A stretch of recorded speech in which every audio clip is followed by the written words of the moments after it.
Oh, transition! Let's go! Transition now! Parnic versus TLOC's own Infinity. Can we just change his name to Punfinity?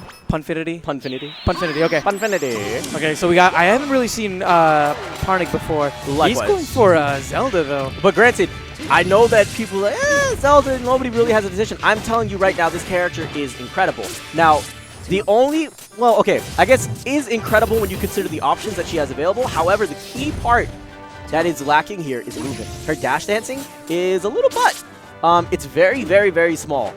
So footsies are very hard. It feels like you just have to really commit, or you have to like, you have to make hard reads, or you play super counter hit heavy. You have to make a decision and a strategy and stick to it, but everything you have to do is be really deliberate. And speaking of sticking to it, did you notice right there how Infinity just stayed, waited for Parnic to make a roll in, and then punish with the neutral air? Really good patience so far. Oh, yes. Now, keep in mind, as soon as you see Parnic pushing Infinity up to those higher percentages, look out for those fairs, look out for those bears, because that is going to be a lot of, this is going to be the Captain Falcon equivalent. Now, because you also see Zelda as one of those floatier characters, that's why you saw Infinity opting to go for those up air, to kind of take those lighter characters off the top rafters and go for those Team Rocket kills. All right, Infinity's doing a really good job so far, already piling on 78%. Tried to go for the Dynasty there, but Parnic was just a little bit too high. Oh, taking the dash back, the intercept. Oh, but the vanish just barely saves Infinity there. Tries to go for the hard read there, gets punished by that dash attack. Here's another opportunity for Parnic, and he sinks Lord it. have mercy! You put a full stick of butter in that? Oh yeah, that's that high cholesterol right there. Oh my goodness, the cholesterol combo. All right, good dash attack falling in. He's looking for that up air. He's not going to get it. There's the stuff. Ooh. Whiff dash attacks on both ends. Parnic able to get the grab. Look at him. He's doing a solid job so far making the comeback. Knocking Infinity just out of that crouch cancel range. But he still has to be very careful. One fair, and this is game over. Or like you said before, an up air, as we're seeing Infinity go for right now. Yeah, exactly. Oh, good stuff. Using the ball to bring Infinity closer to him. But there is exactly what I'm saying. One of those bears.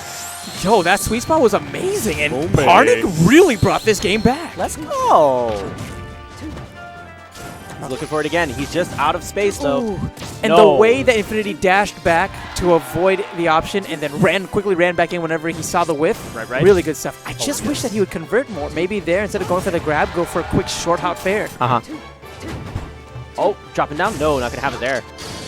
See, he was hoping he's going to get lucky with the exact same situation. Not so much there. Infinity changing his recovery option. Just holds onto the ledge, but Infinity able to scramble back onto the stage. Parnic is at 150%. I'm surprised that Infinity has not been able to close this out yet. He gets the grab. He's playing There's the fair. Doesn't matter what you're doing there. You're done. You're burnt. One thing to note is you don't have as many guaranteed follow-ups as you do in Melee whenever you get a grab with Sheik. And that's why we're seeing Parnic live to some of those higher percentages, is because from that down throw, he can't just fair or guaranteed up smash as up throw. Or probably up smash as up air. So he has to be a lot more cognizant of some of the DI. Oh, good stuff with the down tilt. Coming back on there. Now he's placing that fire there to try to limit the movement options that Infinity has available to him. By putting that ball in between them at ground level, reducing it to saying you can't dash through this, you have to either jump or deal with the ball. Take your pick.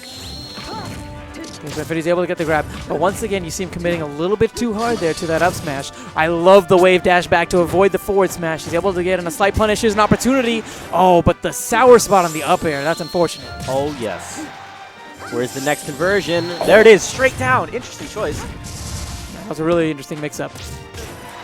That, I don't know why Bear was there. I would have thought that maybe Fair would have been a better choice, but I could be wrong. Oh, wow, teching right there in place. Beautiful fair there by Infinity, and he's able to take that stock and lead in the game. Okay. Coming in. Oh, interesting. That you can use that for kind of a counter hit setup. Like, if you think they're going to push a button, just do neutral B, and you're good to go with Zelda. It can be punishable, though, as we saw earlier in this match. Infinity. There it is. That's what I'm talking about. Yeah, but one thing you have to worry about is Infinity, if he adapts, he can start jumping above him and then coming down with the down air, as we saw him do at the beginning of the match. You're absolutely right about that. Oh, he's switching it up to Zelda, trying to get that extra recovery. He made it. Makes it. There it is. So Infinity finally losing his stock, and it's one stock apiece right now.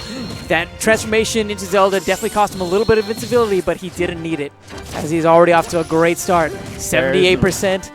We're nearing that percentage where an up air will do the trick, and a fair will definitely put Parnic in a bad position here. Look for Infinity to crouch cancel most hits. Oh, coming in. There's the the fair. fair, and there's the game. Looking to the fair. Simple, effective. That's how you play Sheik. But man, this Zelda play. Oh, it's so good. Yeah, and I'm glad that he started trying to go for those fairs, even if they're not 1,000% guaranteed like they are a lot of the times in Melee. A lot of the times it does do the trick, especially if you catch them with some bad DI. Yeah. You know, one thing that I think would be really cool is Infinity did some throw mix-ups in the sense that he would do like a down throw, but sometimes he'd do a back throw just to trip up the DI a little bit and then get re-grabs off of that. You're absolutely right. Now,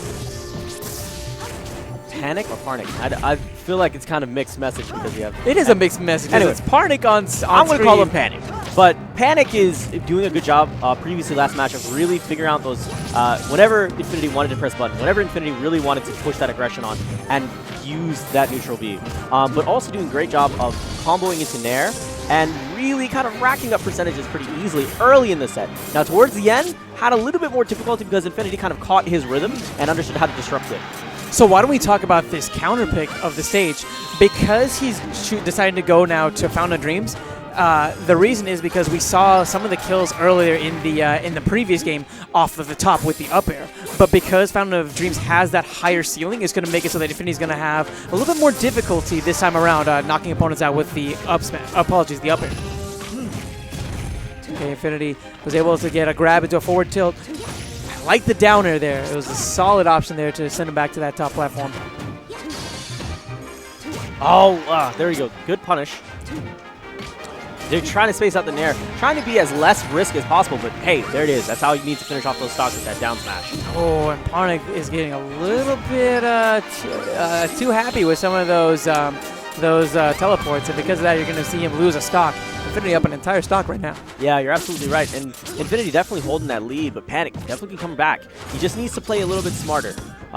Play more conservative, force Infinity to come to him, make bad choices, and punish. Try to see what you can come up with. Are we both going to call him different names? Yes. So you're going to call him Panic, and I'm going to call him Parnic? That works. I love it. Let's go.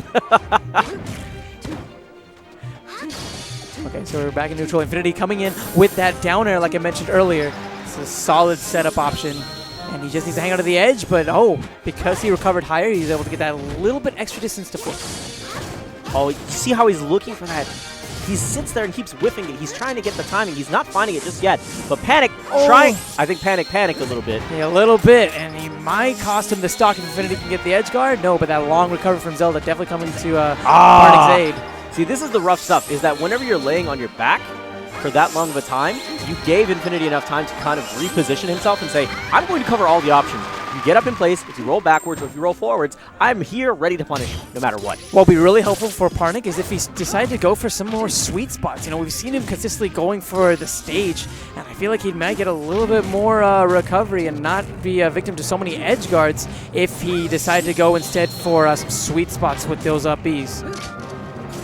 Oh! Punish opportunity was there. Yeah, it was not quick enough to act, though. Here That's it. is the game. All right, man. Yeah.